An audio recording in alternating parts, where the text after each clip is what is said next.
ay darating ang mga panahon ng kaguluhan, sapagkat ang mga tao ay magiging maibigin sa sarili, maibigin sa salapi, palalo, mapagmataas, mapagsamantala, suwail sa magulang, walang utang na loob, at lapastangan sa Diyos. Sa 2, sila'y magiging walang pagmamahal sa kapwa, walang habag, mapanirang puri, walang pagpipigil sa sarili, marahas, at walang pagpapahalaga sa mabuti.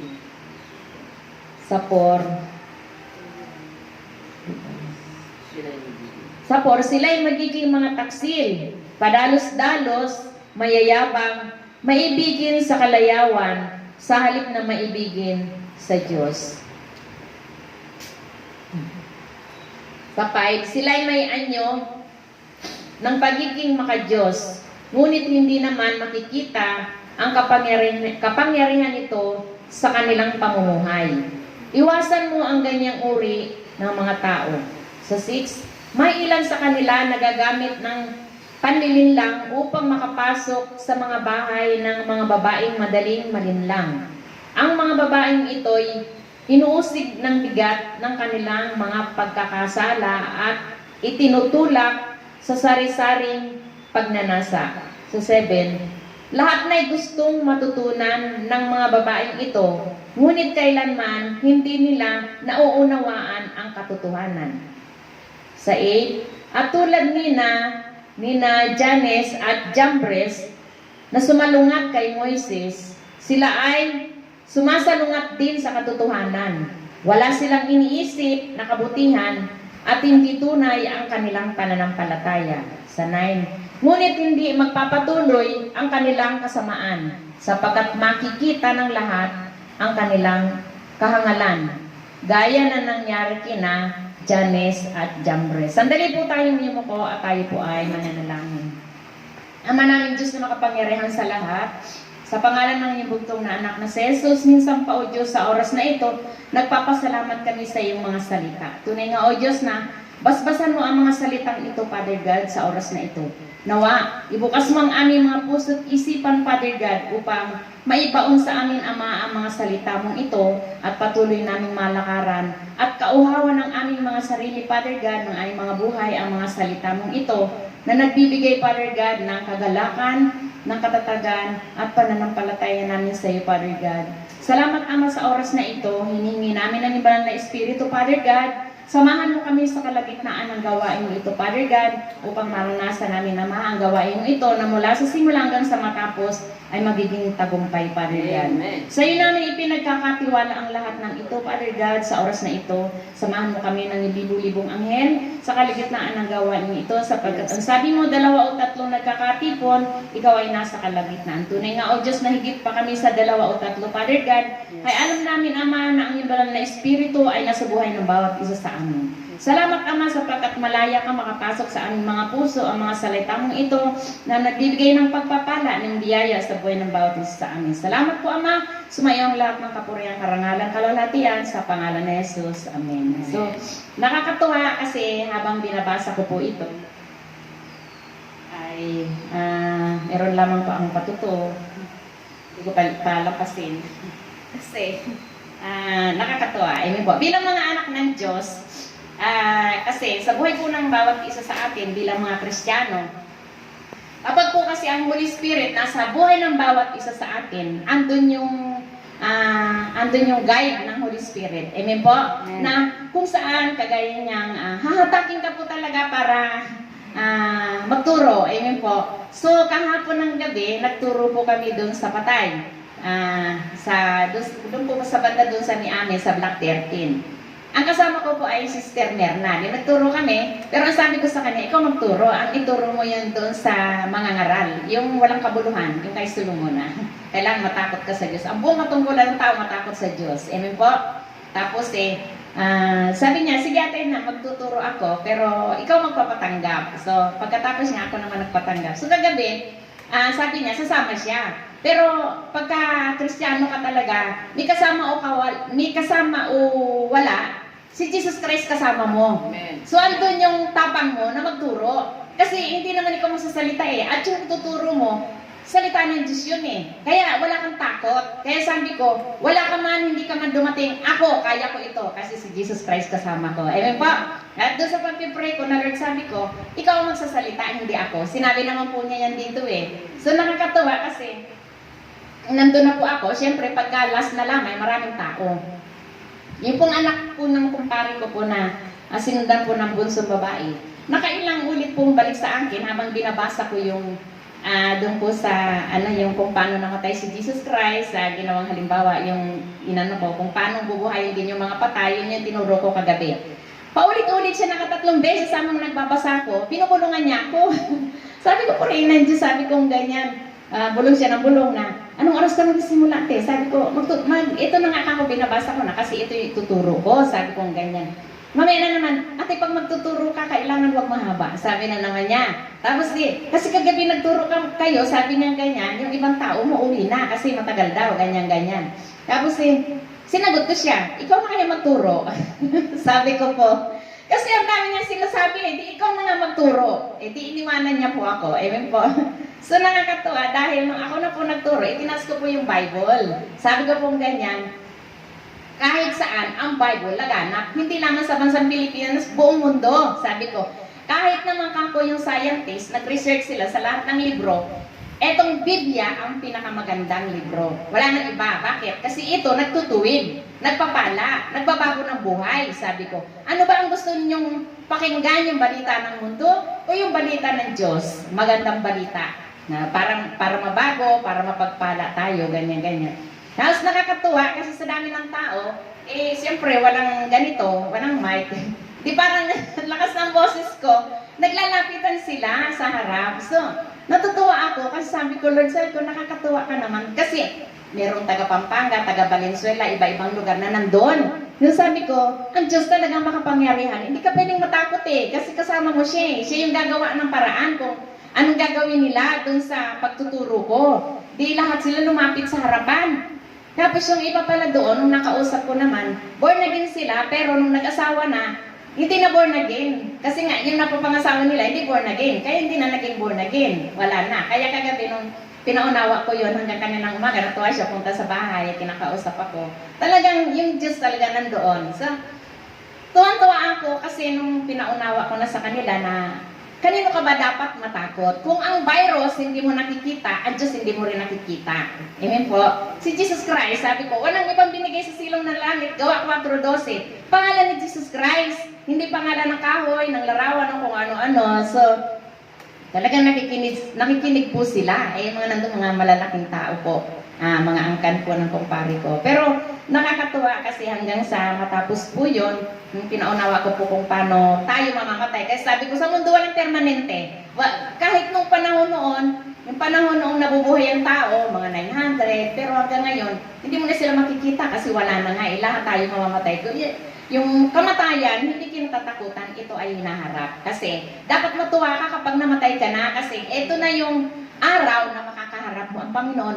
Depende sa ginawa mo sa lupa. Kasi meron tayong mga aklat ng gawa. Lahat ng ginawa mo, ginawa ko, nakatilibay yun sa Panginoon. Kaya pagdating ng araw, lahat tayo harap sa Kanya. Kapag tinanong ka, anong ginawa mo sa lupa? Di ba? Ano yung harap mo? Kaya nakakatuwa kagabi hanggang sa matapos, pinatanggap ko sila. Yun. Tuwan-tuwa. Saka lang po lumabas yung pero born again yun. Sabi niya, born again din sila kasi ang gusto nga niya, gabi-gabi kailangan may gawain. Nung unang gabi na ang nagturo yata yung pastor nila. Alam mo naman po natin kasi, sa ibang church ng born again kasi, may limitasyon kasi ang pagtuturo. Minsan 15 minutes, minsan gaganunin ka na. Siyempre, ikaw nagpipray ka, yung leading ng Holy Spirit, minsan, pagka ginanon ka na, parang gusto mo nang tigilan, hindi pa natatapos yung mensahe. Kasi ito pinagpipray mo bago mo ituro. Yun siya. Kaya sabi ko, pagka ganito yung parang ayaw mo na tuloy magturo kasi pinipigil na yung tuturo mo Sabi ko, demonyo talaga yun. Totoo po yun. Hindi siya yun Kasi alam niya na mayroong maliligtas. Ayaw niyang maligtas yun. Sabi niya, wag na daw magpatanggap. Hindi pwede. Tinuruan mo, yung patanggapin mo at selyuhan mo ng dugo ng Panginoong Hesus. Kaya nung sinilyon ko sila, sabi kong ganyan, iba-iba yung pinuntahan ninyong lugar, kaya sabi ko, Lord, ingatan mo sila kung paano iningatan mo sila sa pagpunta sa lugar na ito, ganun din sa kanilang pag-uwi sa araw ng bukas, at siniselyuhan ko yung mga salita mo, tinanggap ka, libo-libong anghel sa langit nagkakatuwaan. Tuwan-tuwa po sila, amen po.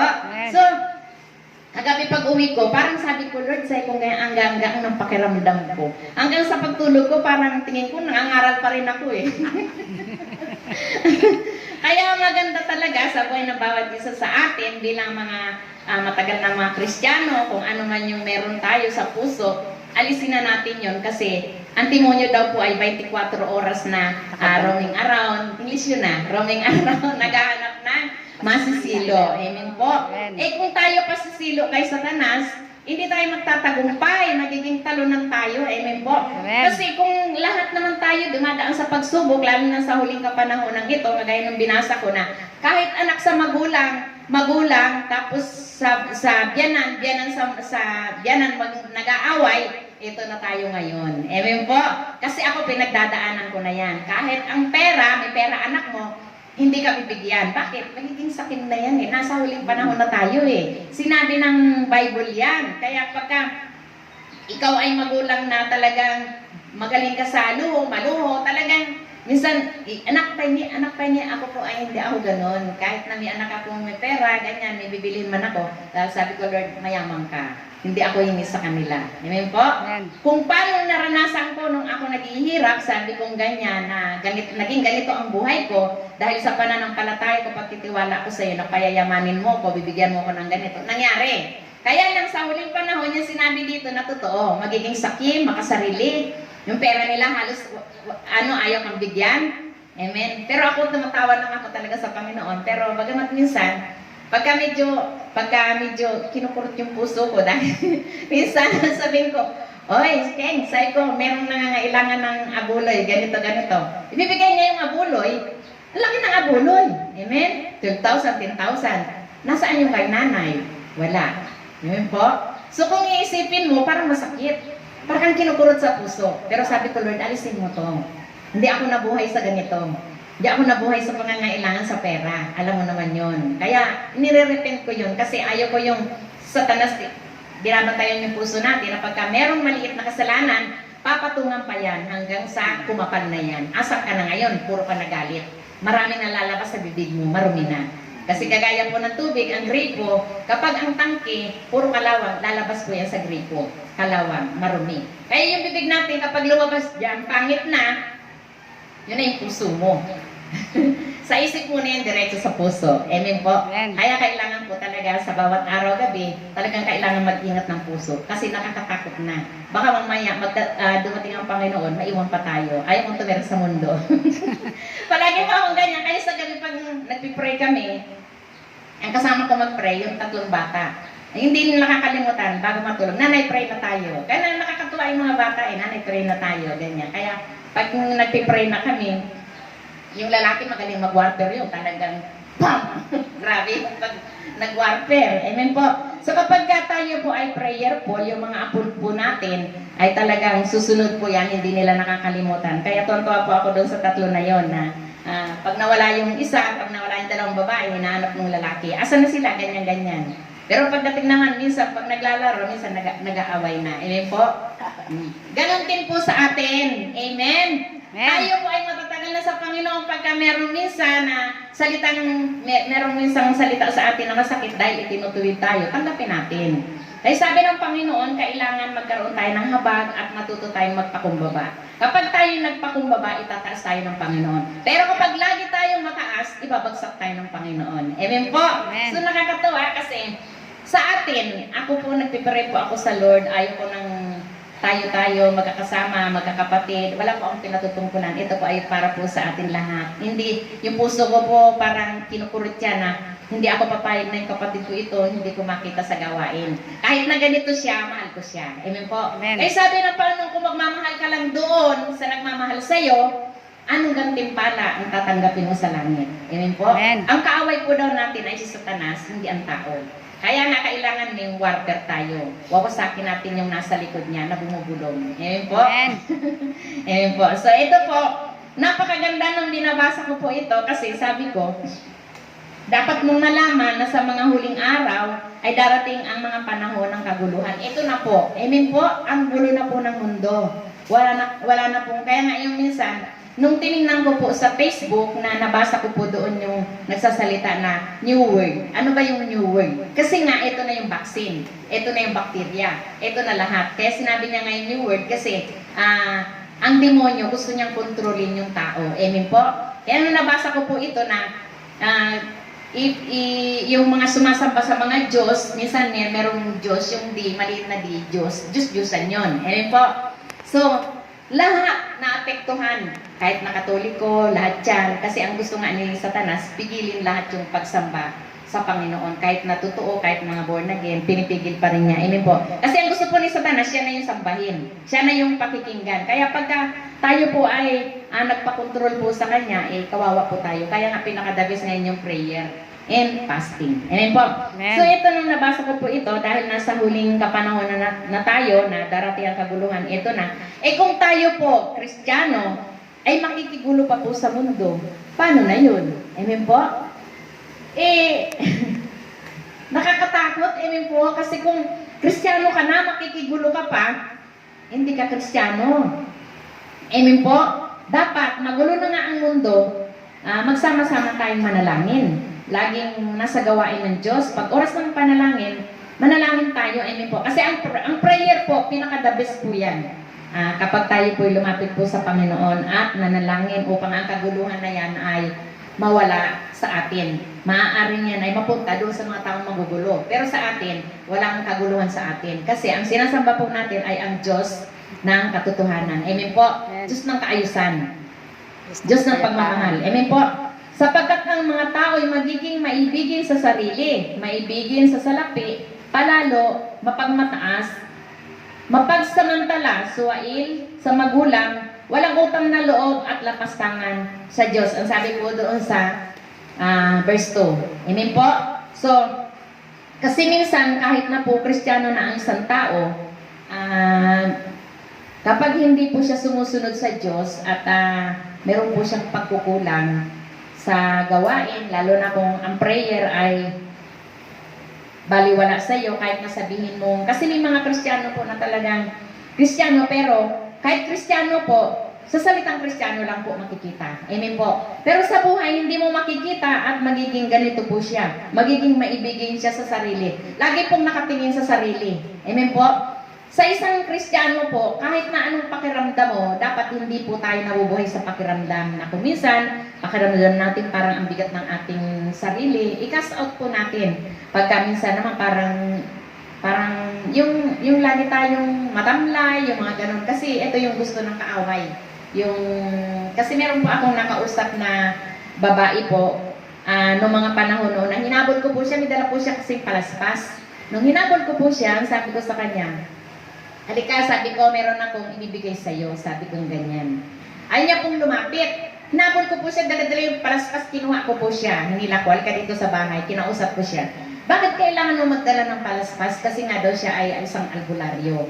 Anong ginagawa mo bilang isang albularyo? Siya daw po ay nag-orasyon. At siya ay nagpapalipad sa hangin na yung mga tao bigyan ng sakit. Para kung magkasakit, dadalhin sa kanya. Amen po? So tingnan po natin, ang demonyo po, inilalantad po niya yung gawa niya.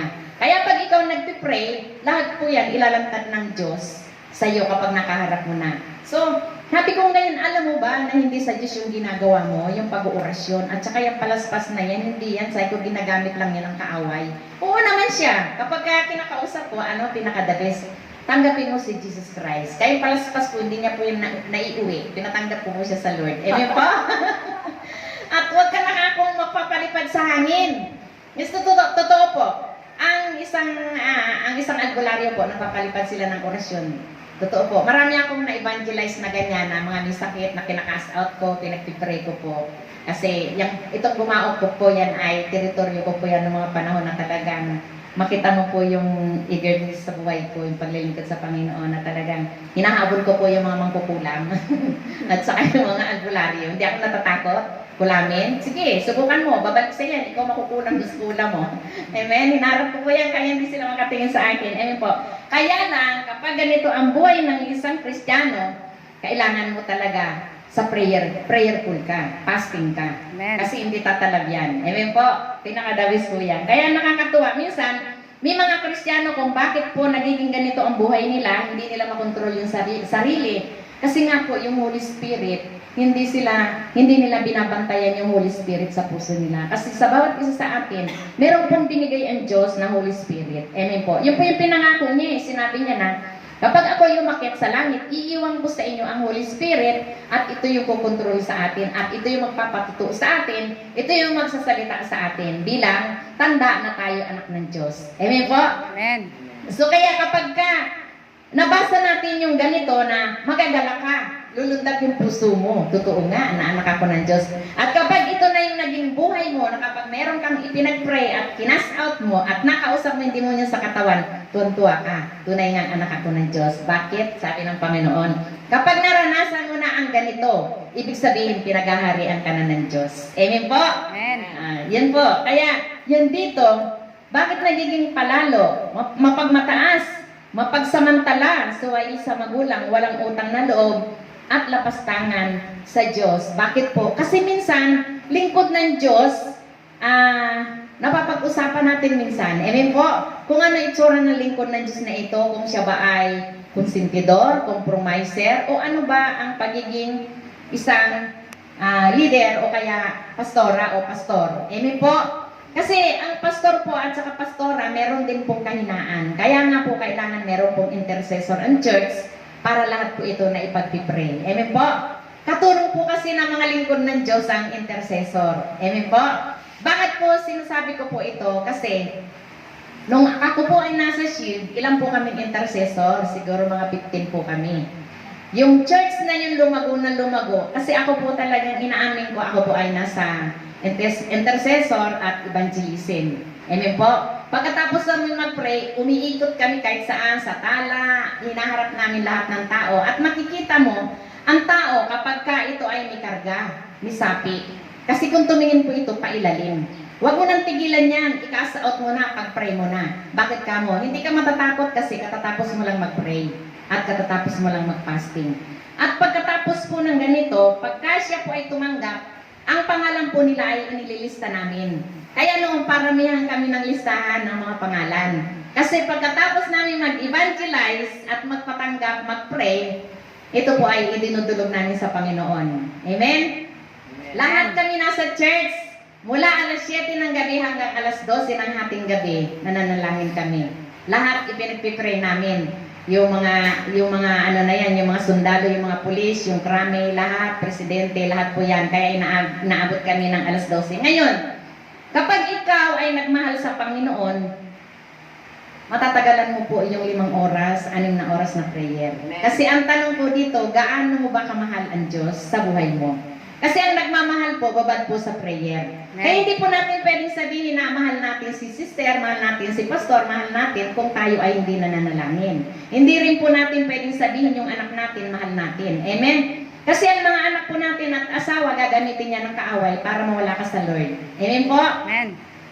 Kasi pagka ikaw po ay prayerful, kagaya po nito, kasi tayo po dito, wala namang pong bago, lahat po tayo born again, at talagang alam ko na, ang Diyos po ay nasa atin, ay wala na po sa atin yung minsan ay para tayong bata na nagtatampo kapag minsan nakarinig tayo ng salitang medyo hindi maganda sa pakiramdam. Amen, amen po? Kasi kung ikaw po ay laging tinitingnan mo ang sarili mo, yung pakiramdam mo, na kapag minsan masakit, aalis ka, aayaw ka. Hindi na po tayo bata. Amen. Bagamat sinabi po rito na maging kagaya tayo ng mga bata, kung sa tingin mo masakit yung naririnig mong salita, ito po ay pagtutuwid at dapat po natin iayos yung ating sarili. Humingi kaagad tayo ng sorry. Amen? Mas maganda po kasi sa isang magkakapatid, kagaya po natin na kapag medyo masakit, magpakumbaba na tayo. Patawad po, sorry po, na ganito, ganun lang po. Kasi ang Diyos po nalulugod sa mga taong mababa ang loob. Amen po? Amen. Kaya kagaya nito, kapag ikaw ay isang matampuhing Kristiyano, ito po yung magiging buhay po natin. Lapastangan ka sa Diyos. Kasi alam mo ng pastora yung kausap mo, pastor, nilalapastangan mo pa. Sinasagot mo pa, pinagsasamantalahan mo pa, amen po? At pinag-iisipan mo pa, ng pangit. Kaya nga minsan pag tayo nag-uusap-usap, kung ano ito, dinudulog natin lahat sa Panginoon yan upang ang bawat isa ay lumakas at mabago. Amen po? Amen. Kasi mahal natin sila lahat eh. Kasi alam natin, sinabi ng Panginoon kasi dito, pagdating ng Panginoong Hesus at kukunin tayo, pag humarap tayo sa Kanya, corona yung ibibigay sa atin. Amen? Ito yung corona, tagumpay tayo. Hindi tayo yung mga Kristiyanong talunan. Amen po? Dahil ang Kristiyanong talunan, palagi niyang tinitingnan yung sarili. Ayaw ko na dyan, lilipat na ako sa ganito, sa ganito. Lumipat ka man ng lumipat kung ikaw ay may sama ng loob. Pagdating sa lilipatan mo, papatungan pa rin niya ng kaaway. Amen? Hindi ka mababago, paulit-ulit kang ganun hanggang sa mapusis ka. Amen po? Hanggang masira na lang ang gawain dahil sa iyo. Pero ang Diyos, makapangyarihan, mahabagin. Amen po? Amen. Maawain siya at mapagbigay siya. Amen po? So, nasabi po dito, dapat hindi po ganun. Amen po? Sila'y magiging, sabi po sa verse 3, sila'y magiging walang pagmamahal sa kapwa. Amen? Pagka ganito na po tayo, napatungan ng patungan sa ganito, kapag ikaw ay makasarili na, lapas tangan ka sa Diyos, walang pagmamahal sa kapwa. Amen po? Amen. Bakit? Ba't sinabing wala kang pagmamahal sa kapwa? Kasi mismo yung sarili mo hindi mo maturuan. Amen po? Mismo yung sarili mo hindi ka natututong magpakumbaba at humingi ng tawad. Kaya hindi natin pwedeng sabihin na nagmamahal tayo sa Diyos. Amen po? Kasi mismo ang sarili natin hindi natin kayang mahalin. Kaya nga dapat, sabi ng Panginoon dito, magbantay kayo. Sino po yung babantayan natin? Hindi po si sister, si pastor, si brother, o kung sino. Ang babantayan po natin ay ang ating puso. Kasi baka po yung puso natin, puno na po yan ng dumi. Puno na ng hinanakit. Puno na ng sama ng loob. Amen po? Amen. Yan yung pinakadabis po doon. Ayan sabi po dito, walang habag, mapanirang puri. Sabi po doon sa kasunod, magiging walang pagmamahal sa kapwa. Walang habag, mapanirang puri. Walang pagpipigil sa sarili, marahas, at walang pagpapahalaga sa mabuti. Amen? So nakakatakot kapag napuno ka na po ng yung puso mo, dumi. So ito na po tayo. Amen? Marahas, walang pagpapahalaga sa mabuti. Hindi mo na iniisip yung kabutihan na ginawa sa iyo ng kapatid mo, o ng pastor mo, o ng pastora mo. Amen po? So dapat, kung ikaw ay ganito ang buhay, iayos mo na yung sarili mo, baka kasi maging huli na ang lahat, maiwan pa tayo. Amen po? Nakakatakot. Amen po? So, sabi po dito sa 4, sila yung magiging mga taksil, padalos-dalos, mayayabang, maibigin sa kalayawan, sa halip na maibigin sa Diyos. Amen po? So, dapat, yung mga taong ganito, wala pong ginagawa yan kung hindi. Pag nagsalita ay padalos-dalos, mayayabang, maibigin sa kalayawan, sa halip na maibigin sa Diyos. Amen po? So dapat po, sa mga totoong Kristiyano, ang iibigin po natin ay ang Diyos. At tingnan po natin ang ating sarili. Kasi kapag ka ito po ay isa ka ng taksil, kapag sinabing taksil, kapag ikaw ay nagsasalita sa kapwa mo, walang pakundangan. Bahala ka na kung masaktan siya, bahala ka na, wala akong pakialam. Basta kasi ang susundin ko yung sa akin. Kung ano man yung gusto ko, gagawin ko. Amen po? O kagaya na lang, minsan po, siyempre tayo mga magulang, amen po, sa mga anak natin. Minsan, may mga anak tayo minsan na kung minsan parang sa lahat ng ginagawa natin, minsan merong pagkakataon minsan nagagamitin ng kaaway na parang tayo yung may kasalanan, hindi sila. Amen po. So minsan, hindi rin po tayo papayag kapag tayo po ay anak ng Diyos, hindi rin po tayo papayag na sila ang masunod. Kasi may Diyos tayo eh. May Diyos din sila. Kaya nung minsan, ginagamit din po ng kaaway. Amen po. So, minsan, talagang andun yung pag nakikita natin minsan, kasi pagka Kristiyano ka, imbis na anuhin mo siya, pagsasabihan, kailangan din, hindi natin titingnan yung sarili natin na nanay tayo. Ang titingnan natin sa kanila, parang kaibigan natin siya, o kaya kasister. Kaya minsan, pagka nagtatampo na minsan, pwede rin po tayo humingi ng sorry. Amen po? Kasi ako po, ugali ko po yung ganyan kasi ayaw ko po yung magtatampo sa akin, o kaya magkakaroon ako ng sama ng loob. Ayaw ko po yun. Kaya, alam nila kung ano yung ugali ko, nakaagad ako nagsasalita sa akin, sorry, ganyan. Panglambing ko ng, sorry, gumaganon po ako. Sorry, wrong number, gumaganon ako. Amen po. So, nandun yung ano nila sa akin. Kaya pag nagsasalita ako, kahit na mabigat, tanggap nila. Amen po. Kaya ganito po tayo dapat. Tsaka hindi tayo pwedeng mag-compromise. Amen po. At kailangan talaga pinaka-the best prayer. At sabi po dito sa verse 5, sila'y may anyo ng pagiging makadiyos, ngunit hindi naman nakikita ang kapangyarihan nito sa kanilang pamumuhay. Iwasan mo ang ganyang uri ng mga tao, di nakakatakot. Amen po? Magkakasama tayo, tapos hindi natin alam na meron palang kasama tayong ganito. Ano sabi dito? Iwasan mo siya. Amen po? So nakakatakot kung mismong kasama mo at nakita ka, kasi tayo po kapag merong Holy Spirit at nagpipray tayo, meron po tayong discerning spirit. Amen po?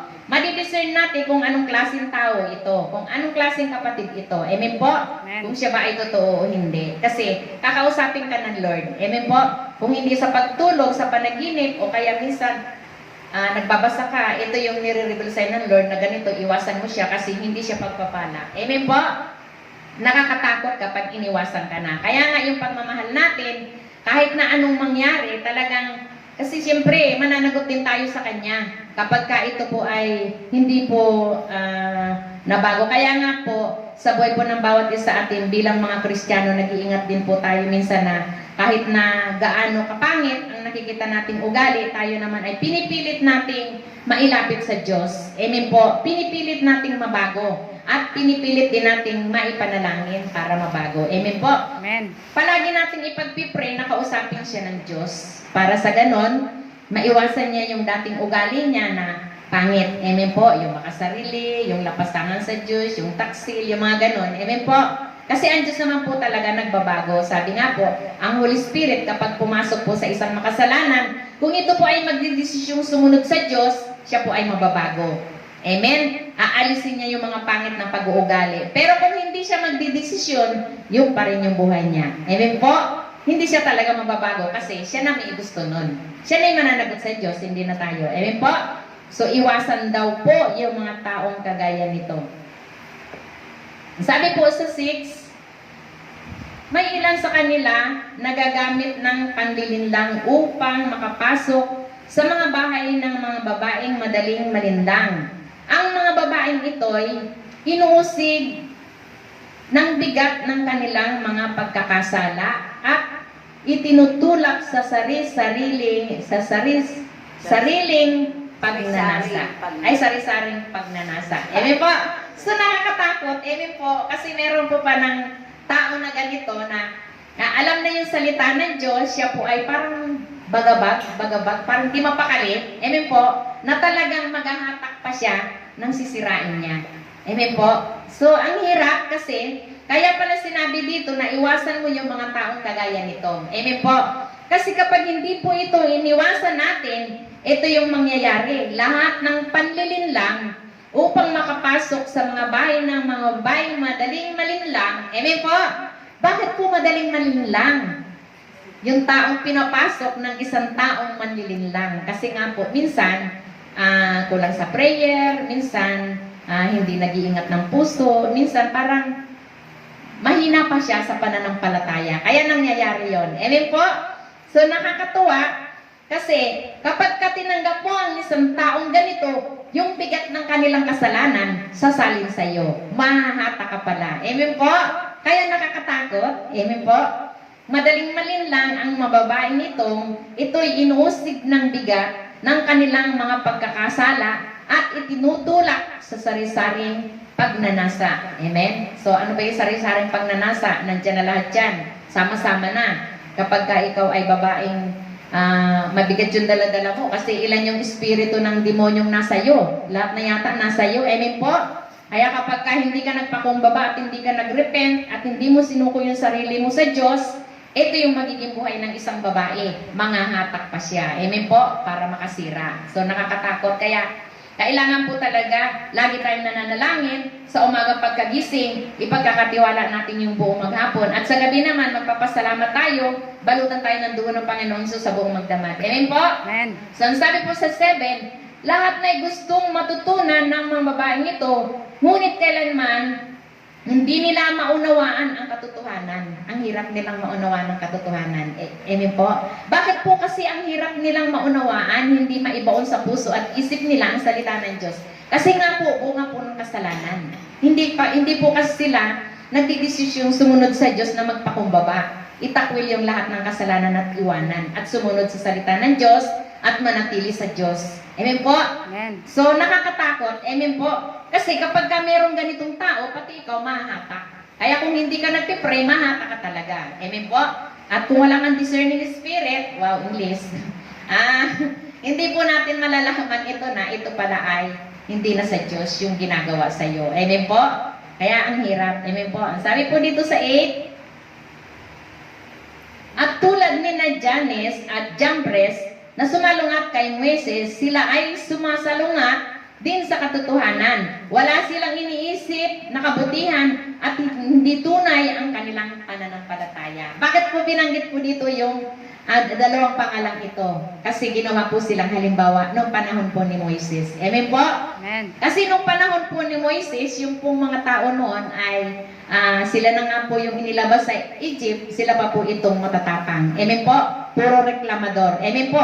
So sabi po dito, sa dalawang taong ito, na may pangalan sinabi dito, naging halimbawa po siya kung ano sila noon. Kung bakit sila sinulat sa New Testament upang wag po natin gayahin. Amen po? Kasi talagang yung katotohanan, sinasalungat po talaga nila. Kapag ka ikaw ay isang taong anak ng Diyos at sinasalungat mo ang salita ng Diyos at ang gusto mo lang ang sinusunod mo dahil may sarili kang desisyon, hindi ka po talaga mababago. Amen po? Mawawalan ka po talaga at hindi talaga totoo yung hindi tunay ang kanilang pananampalataya. Amen po? Wala silang pananampalataya sa Diyos. Amen po? Kaya, kawawa yung mga taong kagaya po nitong dalawang ito. Amen po? Kung bakit nakalagay dito ito, upang wag nating gayahin. Amen po? Kasi yung buhay po nila ay wala po talaga silang pagmamahal sa Diyos at ang salita po ng Diyos ay sinasalungat nila. Nakakatakot. Amen po? Kasi ang salita po ng Diyos ay ginto. Amen po? Ito po yung ginto po dito po sa mundong ito, ang salita po ng Diyos. Amen? So, wala silang iniisip na kabutihan at hindi tunay ang kanilang pananampalataya. So, madidiscern po natin yan kapag tayo po ay totoong Kristiyano at ang lahat ng pagkakataon ay palagi nating ipagkakatiwala sa Diyos yung buhay natin at sa araw-araw na ginawa ng Diyos, lagi nating kinakausap ang Diyos, ang gabay niya nandyan sa atin. Amen po. At sabi po dito sa 9, ngunit hindi magpapatuloy ang kanilang kasamaan sapagkat makikita ng lahat ang kanilang kahangalan. Gaya ng nangyari kina Janes at Jambres. Napahamak po yung dalawa. Amen po. Kaya yung mga tao na hindi nagdidesisyon sumunod sa Diyos at hindi isuko ang Diyos, ay hindi isuko ang kanilang mga buhay sa Diyos, ganito po ang dadanasin po nila. Amen po.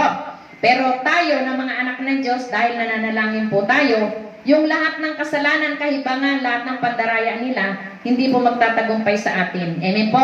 Hindi pwedeng magpatuloy sa atin ang kanilang kasamaan sapagkat tayo po ay ginagabayan po ng Holy Spirit ng Diyos. Amen po. Amen. Kapag tayo po ay totoong anak ng Diyos. So kapag ito po yung buhay ng isang Kristiyano, kagaya po ng dalawang ito, sila na po yung Kristiyanong talunan. Amen po.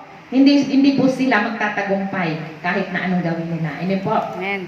Ang Diyos po ang nagsabi niya, kaya po inilagay dito. So nakakatakot. Kasi ang katungkulan po ng bawat isa sa atin ay matakot sa Diyos. Kung tayo daw po ay may takot sa Diyos, iayos na po natin ang ating sarili sa huling kapanahon ng ito kasi nakakatakot po. Amen po. Hindi po tayo pwedeng matakot sa tao o kaya sa virus, pero sa Diyos yung pinaka-the best po dito ay matakot po tayo. Amen po. So hanggang dito lang po. So tayo po ay manalangin. Amen. Manangan Diyos na mapagarihan sa lahat. Tunay nga, O Diyos, na napakaganda ng mga salita mong itong aming binitiwang, Father God, sa kalagitnaan ng gawain ito, Father God. Tunay nga, O Diyos, na ang bawat isa sa amin, sa mga salitang ito, nawa ito ay matanggap namin ng buong puso sa aming mga puso bilang babala at paalala sa buhay ng bawat isa sa amin. Panginoong Hesus, patuloy mo kaming ingatan, gabayan, Ama, sa araw-araw at sa oras na ito, Father God, na kung saan dinala mo ang aming mga paa sa lugar na ito upang magkasama kami magpuri at parangalang ka, luwalhatiin ang indakilang pangalan. Salamat sa iyong mga salita, Father God, na patuloy na nagbabago ng aming buhay at nagpapaalala at nagpapala, Father God, sa buhay ng bawat isa sa amin. Bagamat hindi ka namin nakikita, Father God, pero alam namin, O Diyos, na sa muli mong pagbabalik kami lahat ay makakasama mo sa iyong kaharian upang maghaharing kasama mo, Father God, bilang mga anak at tagapagmana ng iyong kaharian. Salamat po, Ama, sa oras na ito. Sa inayong pinagkakatiwala ang lahat ng ito. Salamat po sa pangalan ni Jesus. Amen. Amen. Pastor, baka mayroong idadagdag. Ang Diyos ay mabuti. Amen. Ang dadagdag po ay magpupuri tayo sa Diyos. Amen. Amen. Awitin natin yung tunog ng pumpita, saka yung tayo'y magsaya, Amen. magpuri sa Lord. Amen. Amen. So, alam na natin yung mensahe. Amen. Yun ay para sa lahat. Amen. Hindi yung para sa isang, dalawa, tatlong tao lang. Kundi para sa mga Kristiyano. Yun ay babala sa atin upang hindi natin ito magawa.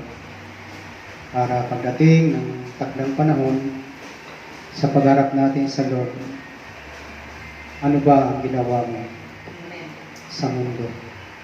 Amen. Amen. Kahapon kasama yan sa topic natin, no? Sa cell group. Ano ba ang ginawa mo sa mundo? Sige po, tayo na sa Lord. Amen.